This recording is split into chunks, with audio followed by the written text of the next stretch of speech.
sugatan eh. Lavinia, hindi ka dapat malupit kay Lottie. Napakaliit pa niya. Pwede ba? Huwag mo nga pinakikialaman ang ginagawa ko, ha, Sarah? Pero 4 na taon pa lang si Lottie. Eh, ano naman ngayon kung 4 na taon pa lang siya? Maglilima pa lang sa 1 taon si Lottie. At mag-aanim siya sa susunod pang taon. 16 na taon kang dadaan bago siya mag-20. Oo na, sige na. Magaling ka nang magbilang. Ang ibig kong sabihin, bata pa siya, kaya dapat mo siyang intindihin. Makinig kang mabuti sa akin, Sarah. Tandaan mo to habang nandito ka. Si Miss Minchin mismo nagsabi sa akin na bantayan ko ang mga maliliit na bata at pagalitan ko sila kapag tinatamad o may ginawa silang mga mali. Oo nga, huwag mong kalilimutan na si Lavinia ang namumuno sa mga estudyante dito sa dormitoryo. Kaya huwag mo nang kukontrahin si Lavinia. Dapat pa nga sumunod ka sa kanya eh. Ayan na si Miss Minchin. Bilisan niyo, pumila na kayo!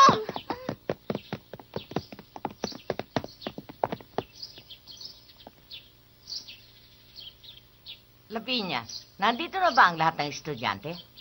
Opo, Miss Minchin. Kung ganon, lumakad na kayo. Opo, Miss Minchin. O, paano tayo na? Huwag kang babagal-bagal dyan, ha? Ha, Lottie?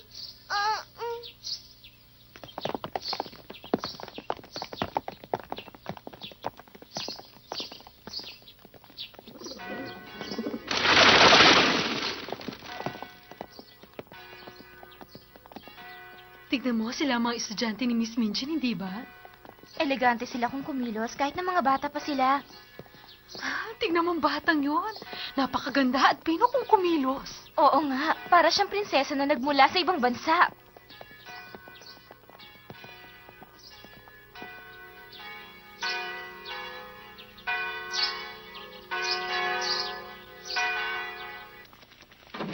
Magandang umaga po.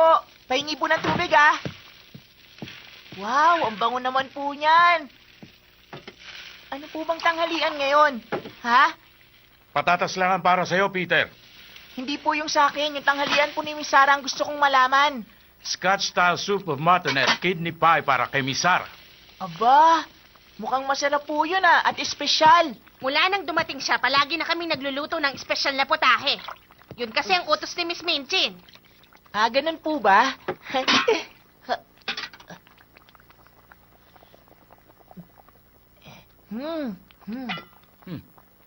Hoy, ano ba ginagawa mo?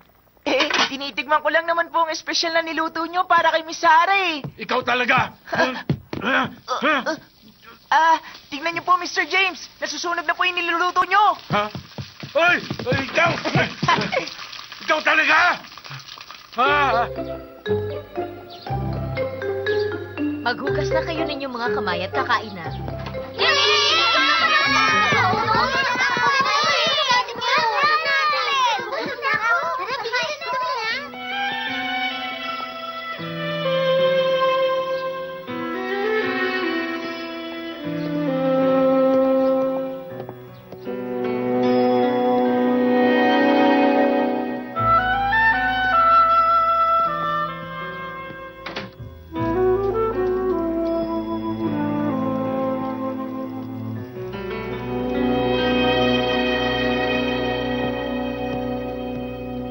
Ermengarde, umayos ka na upo. Hindi ka dapat nakayuko sa pagkain.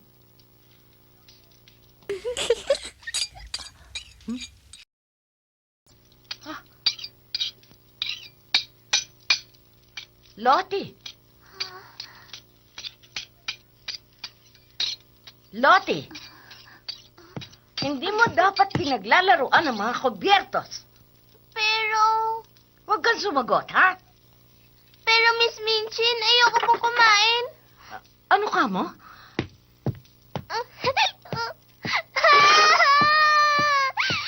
Ay, ano ba ang problema ng batang ito? Ba't bigla kang umiyak? O sige, ayaw mong kumain, hindi kita pipilitin. Ang mabuti pa, lumabas ka na lang dito. Teka, ate. Kailangan maturuan ng leksyon ang batang ito. Kung hindi, mamimihasa siya. Sige, halika, labas. Halika.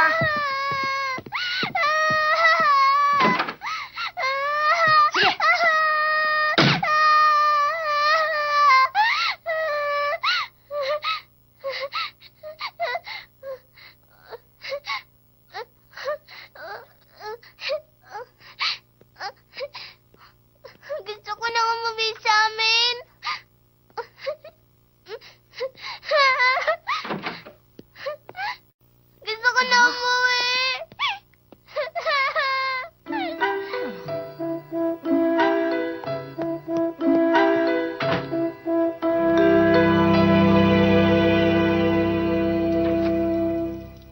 Minchin. Pasensya na po, pero sa palagay ko, kailangan niyo itong malaman. Narinig kong sinabi po ni Lottie na gusto na niyang umuwi. Ano? Sinabing talaga yon ni Lottie? Opo, gusto na raw po niyang umuwi sa kanila. Amelia. Oo.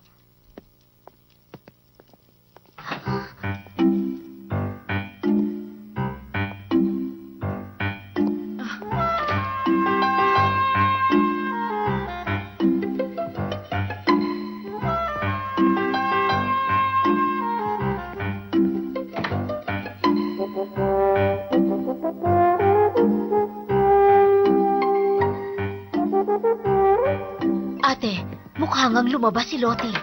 Kailangan mahanap natin siya agad. Oo, ate. Ano bang ginagawa niyo dito? Mali kayo sa dining room. Miss Minchin, gusto ko pong tumulong sa paghanap kay Lottie. Ano ka ba? Nag-aalala rin po ako. Gusto ko siyang hanapin.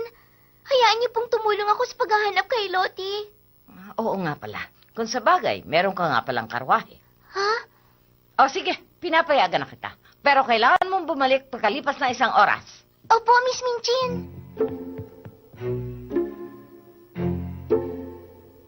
Peter! Ano yun, Miss Sarah? Peter, may masama nangyari. Nawawala si Lottie. Ano? Nawawala? Hanapin natin siya. Gamitin natin ang karwahe. Sige, Miss Sarah. Hanapin natin siya.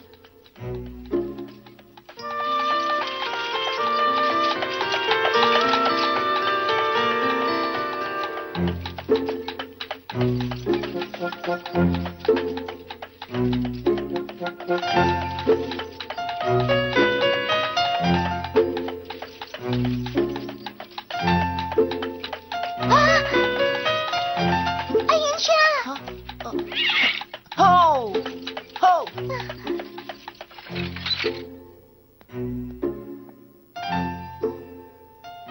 Ha?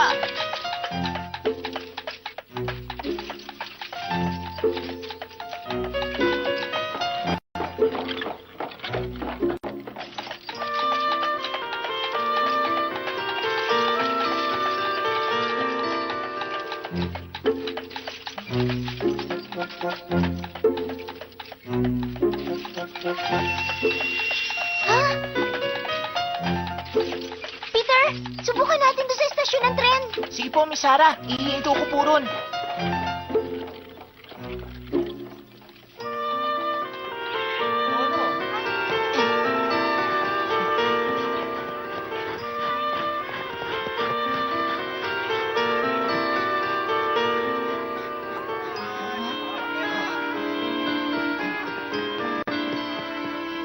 Sir, may nakita po ba kayong batang babae, 4 na taong gulang? Opo. Isang batang babae ba, Kam? Opo. Ang pangalan po niya ay... Lottie po ang pangalan niya. Pasensya na kayo. Kanina pa ako nakatayo dito pero hindi ko siya napansin. Wala pa akong nakitang batang babae mula kanina.